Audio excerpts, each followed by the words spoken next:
మొత్తం మీద వెరచి మీకు గమ్మత్ చెప్తాయినా అప్పులు అని చెప్పని చిల్లర మాటలు మాట్లాడిన Revanth Reddy borrowings and other liabilities 45,000 కోట్ల వరకు మేము బారో చేస్తామని చెప్పిండ్రు. ఇప్పటికే 83% బారో చేసి 6 months లోపే 83%. 12 నెలల్లో 45,000 కోట్ల రూపాయలు నేను అప్పులు తెచ్చుకుంటా అని చెప్పినోడు ఇప్పటికే 83% బారోయింగ్స్ అయిపోయినాయి. ఇక ఫిస్కల్ డెఫిసిట్ విషయానికి వస్తే దాదాపు 84%. Revenue deficit is in a big way. Public debt ఇది కూడా చెప్తా ఉన్నా మీకు, ఇది సిఏజీ చెప్పింది. ఈ 2 ఏళ్లలోనే, ఇంకా 2 ఏళ్ళు కూడా పూర్తి కాలే, 2 ఏళ్లలోనే 3,3,48 lakh crores 3,48,000 కోట్ల రూపాయల అప్పు.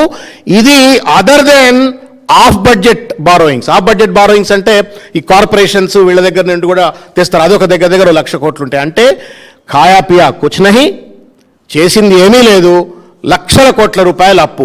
మరి ఇన్ని లక్షల కోట్ల రూపాయల అప్పు తెచ్చి నువ్వేమైనా పీకినవా? Have you constructed a major project? ఏమైనా బిల్డింగులు కట్టినవా, ప్రాజెక్టులు కట్టినవా, స్కూళ్ళు కట్టినవా, ఆసుపత్రులు కట్టినవా, కొత్త రోడ్లు వేసినవా? ఎక్కడ పోయి సొమ్మంతా? 3,48,000 కోట్ల రూపాయల public debt excluding of budget borrowings. అంటే ఇప్పుడు ఎఫ్సిఐ కావచ్చు, లేకపోతే ఇంకెవరైనా సివిల్ సప్లైస్ వాళ్ళు కావచ్చు, ఇంకేదైనా కార్పొరేషన్లు వాళ్ళు తీసుకున్నటువంటి అప్పులు కాకుండానే ఎంతుంటే అదో 1,00,000 కోట్లు ఉంటే దాదాపు 4,48,000 కోట్ల రూపాయల అప్పు. ఇంత పెద్ద ఎత్తున ఆర్థిక అత్యాచారానికి పాల్పడుతూ దోపిడీకి పాల్పడుతున్న రేవంత్ రెడ్డి గారు సిగ్గు లేకుండా ఇంకా ప్రజల దగ్గరకు వచ్చి నాకు ఓట్లేయండి అని చెప్పని ఇవాళ ప్రజలను మభ్యపెట్టేటువంటి ఒక ప్రయత్నం చేస్తూ ఉన్నాడు, మోసం చేస్తూ ఉన్నాడు. నేను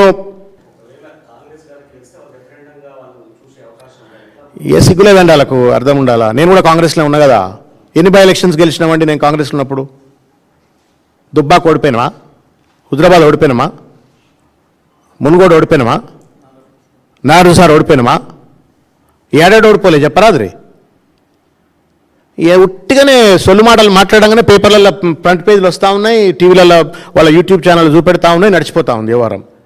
ట్రూత్ ఉంటుంది కదా. మునుగోడులో ఓడిపోయినాక నువ్వు అధికారంలోకి వచ్చినావు కదా, మరి యూ లాస్ట్ ఇన్ మునుగోడులో డిపాజిట్ దక్కలే నీకు. కృష్ణారెడ్డి రేవంత్ రెడ్డి బాగా దగ్గర మిత్రుడు, కోట్ల రూపాయలు ఖర్చు పెట్టిండు. తీసుకుపోయి మరీ ఆ పాల్వాయి శ్రవంతి గొంతు కోసి మరి ఆయనకు టికెట్ ఇచ్చిండు. ఇస్తే ఏమైంది? మరి ఓడిపోయిండు. ఓడిపోయిన తర్వాత ఏమైంది? మళ్ళీ అధికారంకి వచ్చింది కదా. కాబట్టి ఆయన కళ్ళెదురుగానే రాజకీయ పరిణామాలు తెలిసిన తర్వాత ఇంకా ఉట్టిగానే కప్పిపోయి, ఇది ఫ్యాక్ట్ ఆఫ్ ద